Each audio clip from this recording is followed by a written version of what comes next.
अपन पूत मजबूत करा हो यसऊ बैगवनावा।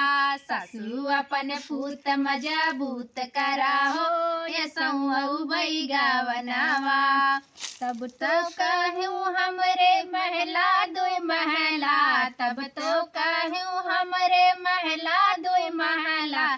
तोहरे ना बाटाई झोपड़ियों का बूट, सासू जी के पूत, सासू जी के पूत। सासू जेठनी अपन देवर मजबूत करा हो यसऊ बैगवनावा। जेठनी अपन देवर मजबूत करा हो यसऊ बैगवनावा। तब तो कह हमरे बागा बगीचा, तब तो कह हमरे बागा बगीचा। तोहरे ना बाटे भुलाऊ का बूट, सठानी जी का देवर जेठानी जी का देवर।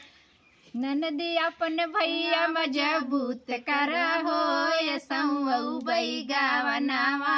ननदी अपन भैया मजबूत करा हो यसऊ बैगवनावा।